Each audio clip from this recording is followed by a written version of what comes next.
It happens here every day. This is one of the last places in the South where you can legally get an abortion. It's your body. We are still free here in North Carolina. We are still free. But that doesn't mean it's easy. Advocates say they're up against well-funded organizations that are using religion and misinformation to intimidate and harass patients. You don't think it's traumatic jumping at someone's car as they're coming to a medical appointment? You think having an abortion is trauma? You're being traumatic to them. You're walking right into the gates of hell.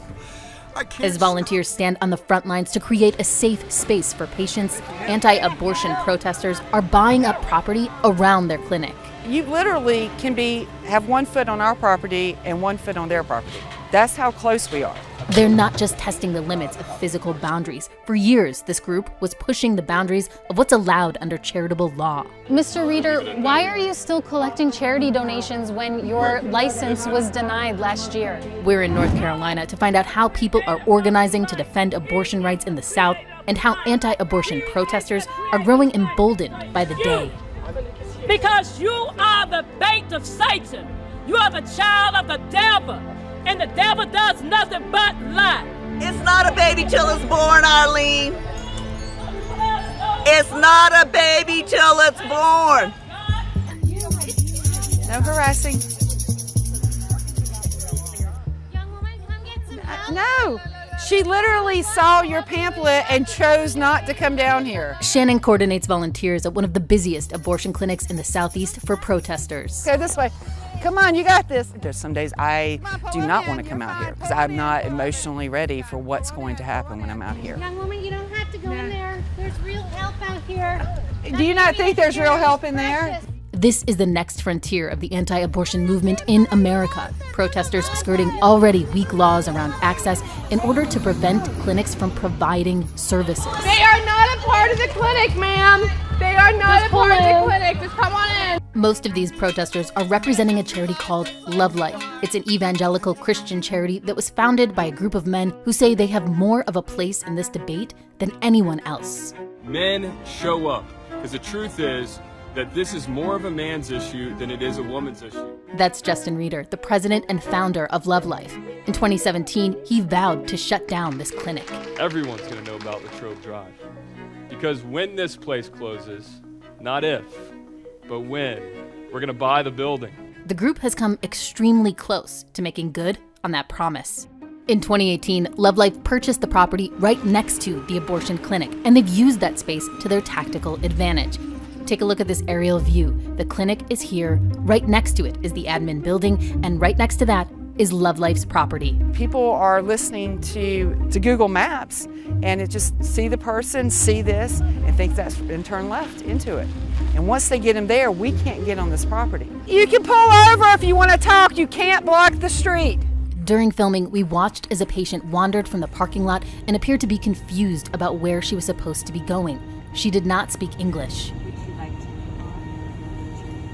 No, let's come with me. Come on, Clinica. Clinica, no. No. Do not touch her. No, You cannot touch someone. No, ma'am. No. No.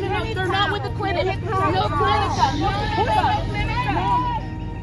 In the confusion, she was led to a mobile crisis pregnancy center parked outside the clinic. No, she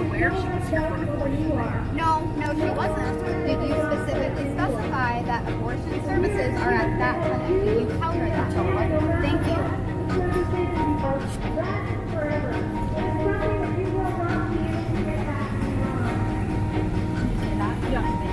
Ellas no están con la clínica. La clínica.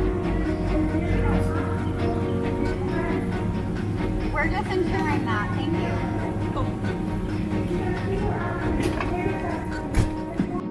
We later asked Vicky Kasorg, the Love Life member who ushered the young woman onto the bus, if she wanted to talk about exactly what kinds of help they were offering.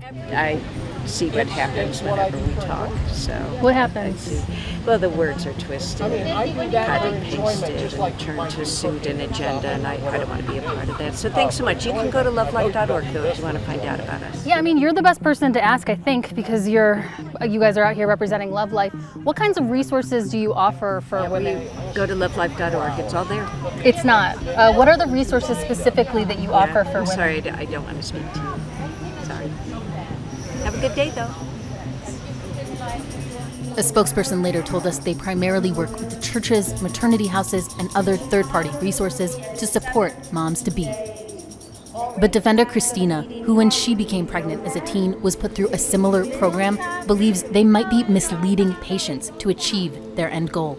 All they have to do is get you away from the clinic. If you are teetering on being at the point where you could be turned away because you're too far along, and they get you pulled away from the clinic, and then it's a week to schedule a sit-down lunch meeting with them, and then a couple days for you to process this, and 72 hours to get you back into the clinic, and before you know it, you're past the period where you're allowed to access abortion in your state. They've won. They've got what they wanted. Massive amounts of money are funding these operations. Love Life reported over $2 million in donations in 2021.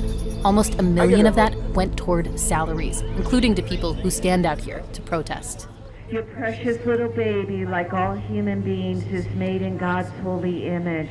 And He has a plan and a purpose for you, and a plan and a purpose for that person. Calla Hales oversees 4 abortion clinics in Georgia and North Carolina, including this one. Within the last few weeks, Calla says Love Life has cut down trees next door, which means their loudspeaker sermons are even easier to hear. We're in the front of the admin building, but it is this clear because there are no trees anymore, just as clear next door in the actual clinic itself. Like, patients can always hear this. Let's just praise God right now with His worthiness and His loveliness. Just sing it right now. So we just use the vuvuzelas and the cowbells and stuff to kind of just like drown them out. So it just sounds like noise. That's all they hear. You're not hearing the murder and all of the terrible things that they say to people. The way that this thing could continue for 49 years. It's hard if you haven't been out here to understand why we do what we do.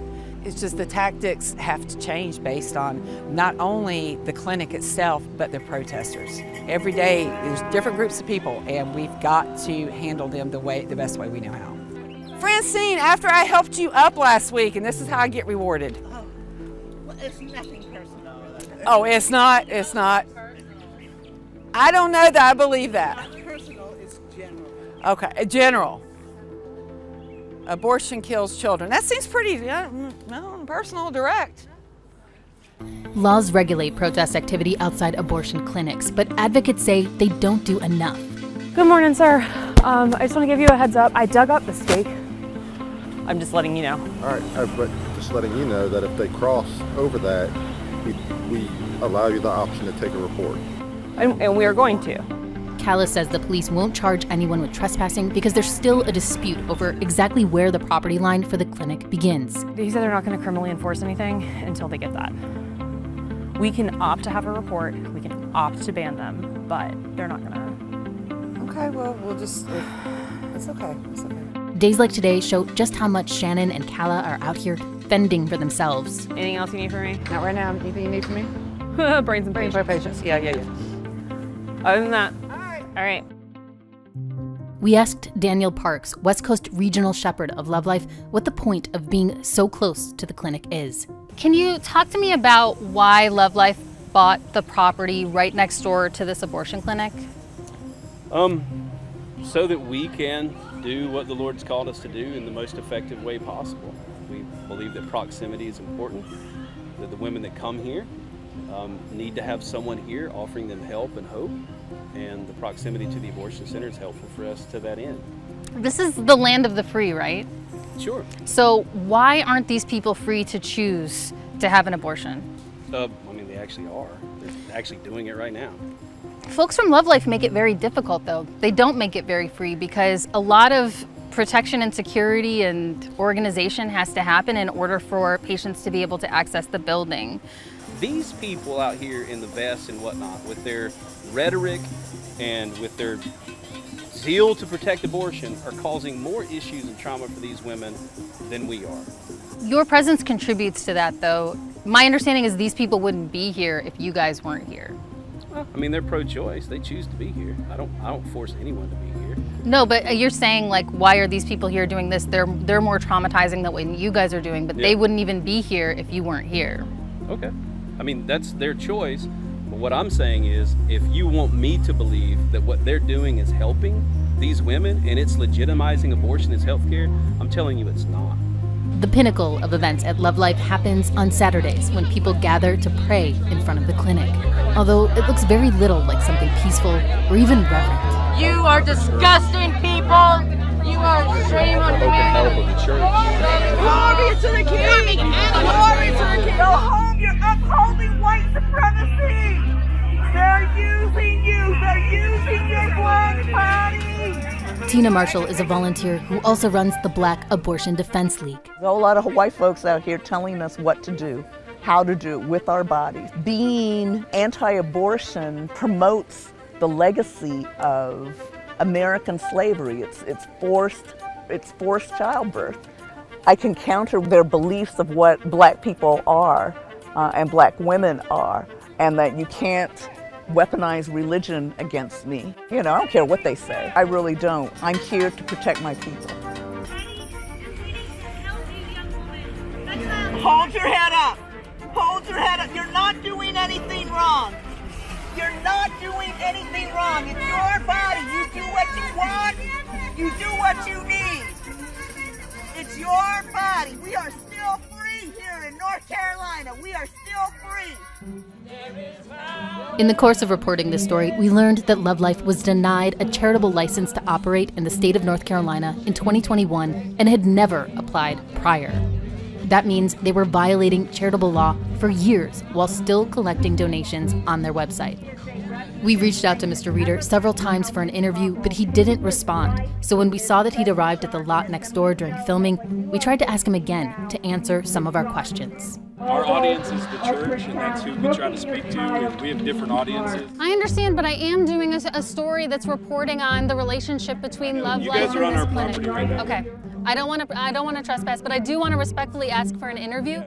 We are doing a story on this, and I just want to give you all an opportunity to respond, because that's what's fair, right? Yeah, sure. Daniel, I believe, already spoke with you guys, correct? He did, but you're the president and founder of Love Life. You seem like the best person to be able to respond to questions. Look, yeah, Daniel's been involved in this ministry for a long time. He gave you guys your answer, so. Mr. Reeder, why are you still collecting charity donations when your license was denied last year? I have a copy of the document here. This is a publicly available document. You guys can get off our property, please. This is why we don't talk to. This is why we don't do this stuff, because you guys do silly things like this. This is from the state. This is. Have you seen this document? This is a publicly available document. Get off of our property. It's also publicly available that we are a 501c3. And as a 501c3 in North Carolina, you need to register for a charity I'm asking license. you very nicely. I will call We're asking you very if nicely you don't leave our please property. get off of our property. Days after we questioned Mr. Reeder, Love Life submitted an application and is now currently licensed in the state of North Carolina. God bless you guys. Back at the clinic, the work continues to create a safe space for patients and volunteers, even on their days off. We kind of just help do things around the clinic that they're not able to do, the people that work here, because they don't have the time or energy. Because if you're coming to work every day and being yelled at by protesters, you want to leave at the end of the day. What does it mean to you to be out here volunteering with these folks? We're family. And they mean the world to me. I mean, we truly are a family. It's something, especially when you've got such a difficult time dealing with the anti-7. It was great. At a time when it remains unclear what the future of reproductive rights in America looks like, these defenders want people to know they'll be here, no matter what. With Roe, without Roe, there will be people out here willing to protect them and shield them. And if we can get one person in and out of their appointment without receiving medical misinformation and without being shamed or harassed, it is worth hours out in the sun, hours out in the cold and the rain, all of that stuff. It's even worth our own personal trauma that we experience. no matter what, there is going to be clinic defenders outside of clinics trying to make sure that they're protected and that they're safe.